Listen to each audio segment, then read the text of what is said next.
வணக்கம். முதல்ல நம்ம இருக்கிறவங்க யாரும் டிஸ்கரேஜ் ஆகணும். ஏன்னா நாமளே இப்ப 2 ஆண்டுகளுக்கு முன்னாடிதான் இந்த பிரச்சனை இருக்கிறதுன்னு நம்ம தெரிஞ்சுக்கிறோம். ஆனா கிராமத்துல இத பத்தி ஒண்ணுமே தெரியாத மக்கள் இருக்கிறாங்க. அவங்களுக்கு நாம கொண்டு போய் சேர்க்கறதுல இன்னும் கொஞ்சம் முழுசா நம்ம செய்யல. ஏன்னா இப்ப கடந்த சில நாட்களாக நான் கிராமங்கள் தோறும் இந்த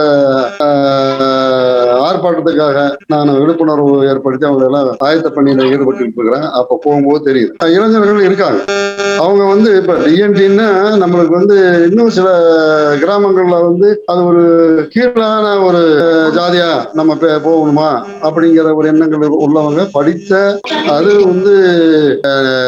பொறியாளர் படிப்பு படித்து வேலையில இருக்கக்கூடிய வரைக்கும் அந்த சந்தேகம் வருதுன்னா நம்ம எந்த லெவலில் இருக்குன்னு பாத்துக்கணும். காரணம் அவங்க தொழில் தப்பில்லை, அவங்க அப்படியே வந்துட்டாங்க. அவங்க வேற உண்டு, அவங்க வேலை உண்டு. பொது வெளியில என்ன நடக்குது ஏது அப்படிங்கறது அவங்க எல்லாம் கொஞ்சம் கூட கவனம் செலுத்தல. அதுதான் உண்மை. இப்போ நாம கிராமங்கள் தோறும் போனோம்னா கண்டிப்பாக நாம அதை நிறைவேற்றலாம். அதெல்லாம் கண்டிப்பா நம்ம கொண்டு போய் சேர்த்துடலாங்கிற நம்பிக்கை நமக்கு இருக்கு. அதனால இன்னைக்கு வர கூட்டத்தை வச்சு நம்ம கண்டிப்பாக நல்ல சிறப்பா செய்யலாம். நம்ம இன்னும் கொஞ்சம் திட்டமிட்டு ஒருங்கிணைத்து எல்லா கிராமங்களுக்கும் அந்தந்த பகுதியில் இருக்கக்கூடிய நம்ம இந்த மாதிரி கொஞ்சம் விவரம் அறிந்தவர்கள் நாம் அதை செய்ய வேண்டும் என்பதுதான் என்னுடைய வேண்டுகோள். ஏன்னா இப்போ மக்கள்கிட்ட தெளிவு இருக்கு, தெரியாம 10 பேர்த்துல 2 பேர் இருப்பாங்க. அதனால தப்புல அவங்களுக்கு எல்லாம் நம்ம கொஞ்சம் பொறுமையா சொல்ல வேண்டியது. அதனால நாம இனி வரக்கூடிய காலங்கள்ல இதுவரைக்கும் நடந்ததெல்லாம் நம்ம ஒன்று திரட்டு செந்தில்குமார் சொன்ன மாதிரி நம்ம ஒரு புக்லெட் போடலாம். போட்டு ஊரா கொண்டு போய் நம்ம கொடுக்கலாம். கொடுத்து நம்ம மிகப்பெரிய ஒரு எழுச்சி உண்டு பண்ணலாம். அதனால இதை நம்ம செஞ்சோம்னா பின்னாடி அந்த எதிர்வரக்கூடிய நம்ம சட்டமன்ற தேர்தலில் தொட்டியநாயக்க சமூகம்னு ஒரு எங்க கும்பல் கூட்டம் கூட்டம்னா இப்ப 20,000 30,000 பேர் வர அளவுக்கு தானே ஒரு எழுச்சி உருவாக்கலாம். அந்தந்த கிராமங்கள்ல நம்ம போய் பொறுப்பாளர்கள் நீங்க தானே இது மாதிரி நம்ம சமூகத்துக்கு ஏதாவது பாதிப்புன்னா நீங்க கண்டிப்பாக அதை முன்னெடுத்து செய்யணும் அப்படிங்கிறத நம்ம நியமனம் செய்யலாம். அதுக்கான நபர்களும் இருக்காங்க. அதனால நம்ம அதை இன்னும் சொல்லப்போனா படித்த வேலையில் இருக்கிறவங்களை விட ஒரு 10வது படிச்சுட்டு இந்த அப்பிநாயக்கன் பாளையம்னு ஒரு ஊர் இருக்கு, கிராமம். அந்த பையன் 10வது தான் அது சரியா படிக்கல. அவன் டிகிரி படிக்கிற பசங்களுக்கெல்லாம் அவன் தான் இன்ஸ்ட்ரக்ஷன் கொடுக்குறான். இது மாதிரி இருக்குது போகுது. காரணம் என்ன, அவனுக்கு இதுல பாதிப்பு. நம்ம என்ன கேட்கறான், எப்படி அவன் விட்டு நம்மளோட பெரிய ஆளா அப்படிங்கிற ஒரு ஆதங்க அவர்கிட்ட இருக்குது அந்த பையன்கிட்ட. எனக்கு ரொம்ப ஆச்சரியமா இருக்கு. இந்த மாதிரி உணர்வுள்ள அந்த நபர்களை நம்ம கண்டுபிடிச்சிட்டாவே நம்மளுக்கு போதும். அவன் ரொம்ப தெளிவா இருக்கிறான். நம்ம எப்படி இத்தனை பேரு நாம இருக்கிறோம், அவங்களை மட்டும் எப்படி வசதி, அதனால நாம அது கண்டிப்பா வாங்கணும் அப்படிங்கிற அந்த புரிதல் இருக்குது. அதுதான் நம்மளுக்கு தேவை. அவங்ககிட்ட உட்கார்ந்து இந்த மாதிரிலாம் இருக்குப்பா, நம்ம 115 பேர் சேர்ந்து 20% சொல்றாங்க, அவங்க ஒருத்தர் போயிட்டு 80% சொல்லி அவங்க எல்லா இடத்துலயும் பேசுறாங்க, கோர்ட்லயும் போய் பேசுறான்னு சொன்னா அது உணர்றாங்க. அது அப்பட்டமான பொய்ன்னு சொன்னா ஏத்துக்கலாம். ஆமா நம்ம எல்லாம் எப்படி இந்த மாதிரி இருக்கிறது அப்படின்னு சொல்லும் பொழுது நாம அதுக்குதான் நாம வீதிக்கு வரும்னா அவன் மாதிரி நாமளும் கல்லெடுத்து போலினாலும் கச்சேரிக்கலைனா கூட ஒரு ரோட்ல போய் நிற்போம், ஒரு ஊர்வலமா போவோம். நாமளும் இத்தனை பேர் இருக்கிறோம்னு காமிச்சோம்னா போதும். நம்ம அறவரையில இந்த மாதிரியான போராட்டங்கள் நடந்து அரசனுடைய கவனத்தை நம்ம ஈர்த்தோம்னா கண்டிப்பாக ஓட்டு அவங்களுக்கு தேவை. நம்ம இத்தனை பேர் இருக்கிறோம், இத்தனை ஓட்டு போயிடும் சொல்லி நம்மளை கண்டிப்பா கூப்பிட்டு பேசுவாங்க. அதனுடைய முயற்சி தான். நம்ம தனிப்பட்ட தொட்டியநாயக்கரை மட்டும் நம்ம செய்யறது கஷ்டம். அதனால 115 சமூகங்கள் இணைந்து செய்யும் போது நாம இணைந்து செஞ்சா ரொம்ப சிறுபடிங்கிற மாதிரி நம்ம எல்லாம் சொன்ன சமூகங்கள் ஒண்ணு சேர்ந்து பெரிய ஒரு கும்பலாயிரம்.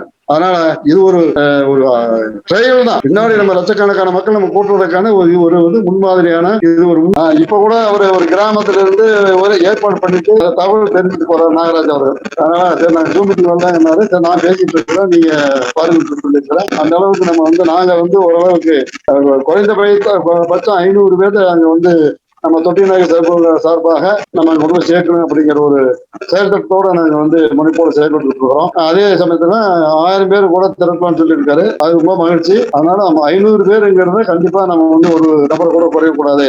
அதை நீங்க சரியா இருங்க அப்படின்னு சொல்லி நாராயண் சொல்லியிருக்கேன். அதனாலதான் அவர் வெளியில் பார்வைக்கு நாமக்கல்லையும் கூட கன்ஃபார்ம் பண்ணிட்டு பஸ் எல்லாம் அட்வான்ஸ் பண்ணிட்டு அதுக்கு அடுத்தது நாளை மறுநாள் மற்ற மாவட்டங்களுக்கு போகலாம்னு சொல்லிட்டு இருக்காரு. அந்த மாதிரி ஒவ்வொருத்தரும் கொஞ்சம் கொஞ்சம் அவங்களுடைய நேரத்தை கொஞ்சம் ஒதுக்கி நம்ம விவரம் அடைஞ்சதுதான். நிறைய பேர் வர மாட்டாங்க, அதுவே சமாச்சாரம் இருக்கட்டும். 10 பேருக்கு சொல்லுவோம், 2 பேர் வருவாங்க. அந்த 2 பேருக்கு வச்சுட்டு நம்ம பண்ணலாம் அப்படிங்கிறது என்னுடைய கருத்து. நம்மளுடைய களப்பணி இந்த ஜூம் மீட்டிங் வரலன்னு கவலைப்படாதீங்க.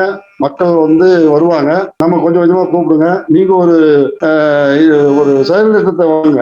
நம்ம வந்து இந்த இன் அண்ட் அரவுண்ட் சென்னையில இருக்கிறவங்க நம்ம ஆளுங்க எத்தனை பேர் என்ன அப்படிங்கிறத நண்பர்கள் மூலமாக அவங்களுடைய கைபேசி வாங்கி ஒரு வாட்ஸ்அப் குரூப் சென்னை தொட்டி நாயக்கர் மக்கள் வாட்ஸ்அப் குரூப் போடுங்க.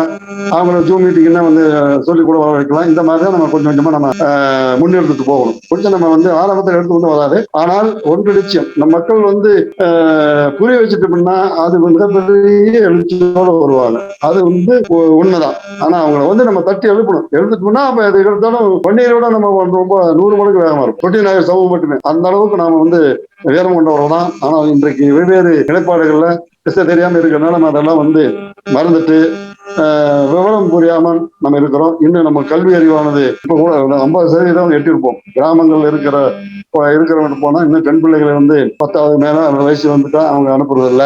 வெளியூர்களுக்கு வந்து படிக்கிறதுக்கு அனுப்புறது இல்ல. இந்த மாதிரி சூழ்நிலை இன்னும் கிராமங்கள் நிலவுகிறது. இந்த டவுன் விட்டு இருக்கிறவங்க அது எங்க மாவட்டத்தில் இருக்கிறது ஓரளவுக்கு கொஞ்சம் எல்லாம் படிக்க வைக்கிறாங்க. பெண் பிள்ளைகளையும் படிக்க வைக்கிறாங்க. பசங்களையும் வந்து கல்லூரிகள் வரைக்கும் படிக்கிறாங்க. அதனால இந்த அளவுக்கு இன்னும் நம்ம இருக்கிறோம். நம்ம வந்து இன்னும் 50% கூட நம்ம தாண்டல கல்வி அறிவுல. சொல்லலாம் 25% தான் சொல்லணும். அந்த மாதிரி இருக்கிறப்ப நாம வந்து மக்களை திரட்டுவது என்பது கொஞ்சம் எளிதல்ல. ஆனால் திரட்டிடலாம். இந்த மாதிரி ஒரு நம்பிக்கையோடு நம்ம செயல்படுவோம். எதிர்வரும் காலங்கள்ல நாம வந்து இந்த மாதிரி ஜூம் மீட்டிங் கலந்துட்டு என்ன செய்யலாம், யாரெல்லாம் கொஞ்சம் இந்த மாதிரி ஆர்வமுள்ளவங்க இருக்காங்க அந்த பகுதியில் இருக்கக்கூடிய அந்த மக்களை போய் நாம கொஞ்சம் முதல்ல போய் ஒரு டீமை வந்து போய் பார்ப்போம். செந்தில் கூட சொன்னார் நம்ம இந்த ஈரோடு சத்தியமங்கலம் போகலாம் அப்படின்ட்டு. அந்த மாதிரி நம்ம ஒரு வெவ்வேறு நபர்கள் போய் சொன்னா ஓரளவுக்கு அவங்களுக்கு எழுதப்படும். அங்க இருக்கிறவங்க சொல்றத விட வெளியிருந்து சொல்லும் பொழுது அவங்க வந்து காது கொடுத்து கேட்பாங்க. அந்த மாதிரி நம்ம வந்து செயல் திட்டத்தை நம்ம வகுக்கலாம். அதே சமயத்துல பல்வேறு குழுக்களாக இருக்கிறவங்க கிட்ட அந்த தலைவர்கிட்ட நான் பேசியிருக்கிறேன். கிட்டத்தட்ட எல்லாத்துக்கிட்ட பேசிட்டேன். அவங்க வந்து ஓரளவுக்கு எல்லாம் உணர்றாங்க. அதை நம்ம மாதிரி ஆளுங்க வந்து அவங்களை எல்லாம் ஒருங்கிணைத்து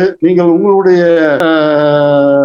அமைப்புல நீங்க உங்க கொள்கைகளை வந்து நீங்க இருக்க அதுல இருந்து மாற்று கருத்து கிடையாது. ஆனால் தொட்டி நாயக்கர் சமூகம் என்று சொன்னால் அதுல உள்ளடக்கக்கூடிய அத்தனை சமூகங்களும் ஒரு குடையின் கீழ் நாம் கொண்டு வர வேண்டும். அதுக்கு நம்ம ஒரு காமனா ஒரு பெயர்ல அதை நம்ம இயங்கலாம். அப்ப இயங்குற பொழுது நம்ம அதுல வந்து பொறுப்பாளர்கள் வந்து மொழிகள் கூட போட்டுக்கலாம். அதுல வந்து நம்ம தெரியும் எந்த நபரை வந்து உண்மையிலுமே சமூகத்துக்கு பாடுபடுறாரோ அவருக்கு நம்ம முக்கியத்துவம் கொடுக்கலாம். அவருக்கு நம்ம வந்து ஆதரவு தெரிவிக்கலாம். இதுல என்ன இருக்குது அப்படின்னு சொன்னோம். அதே சமயத்துல நாம பெரியவர்கள் எல்லாம் வந்து மூத்தவர்கள் அவங்க எல்லாம் வந்து இளைஞர்களுக்கு நம்ம வந்து வழி விடணும். நாம வேணா வந்து மூத்த தலைவர்கள் அல்லது வந்து பவுண்டர் வச்சுக்கிட்டு ஒரு பேர் வச்சுக்கிட்டு ஆலோசனை கத்தான் ஒரு பேர் வச்சுட்டு இளைஞர்களை வந்து நாம வந்து முன்னிறுத்தி அவங்களுக்கு வந்து பொறுப்புகளை கொடுத்து அவங்க மூலயமா நாம இந்த எழுச்சியை கொண்டு போனாதான் மிக சரியாக இருக்கும்.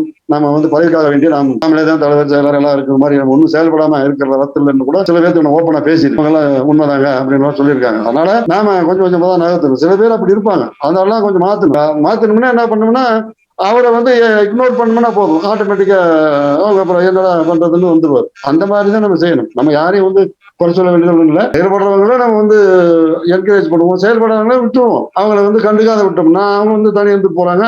ஆனா அந்த மக்கள்கிட்ட நம்ம போனோம்னா கண்டிப்பா இது மாதிரி நாங்க செய்யறோம்ப்பா நீங்க என்ன பண்றீங்க சொல்லுங்க அப்படின்னு நம்ம வந்து சொல்லுவோம். அது வந்து தைரியமா 5 நிமிஷம் சொல்லலாம். ஏன்னா நம்ம செய்யறோம் சொல்றோம். அந்த மாதிரி நம்ம வந்து இருக்கும் பொழுது நாம கண்டிப்பாக தொட்டி நாயக்கர் அப்படிங்கிற இந்த ஒரு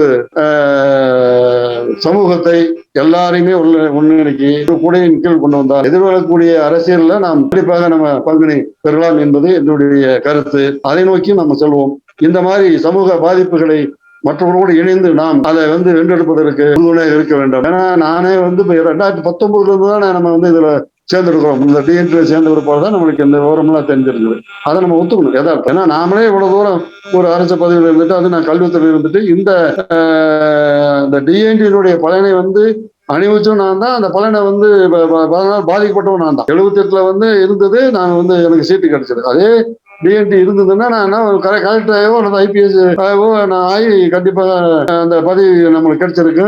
அது வாய்ப்பு போயிடுச்சு. அதெல்லாம் நம்மளுக்கு தெரியுது. நம்ம அந்த டிஎன்டின்னு இருந்திருந்தா கண்டிப்பா நம்ம அதுக்கு வந்திருக்கலாம். ஏன்னா அந்த அளவுக்கு நம்மளுக்கு வாய்ப்பு வந்து இருந்துருக்கு போயிடுச்சு. இதைத்தான் நம்ம மக்கள்கிட்ட நம்ம சொல்லணும். இப்ப வந்து இவரு கூட ராமராஜ் சொன்னார் பாத்தீங்களா, 340 சீட்டு கிடைக்குது, 380 சீட்டு இல்லை. இதுதான் பசங்களுக்கு தோணும். இது வந்து நம்மளுக்கு வந்து நம்ம உரிமை இது போகுது அப்படிங்கிறத நம்ம கீழே கொண்டு போய் செய்யணும். எல்லா சமூக மக்களையும் எல்லா அமைப்புகளையும் ஒன்றிணைக்கக்கூடிய பணியை செய்யணும்.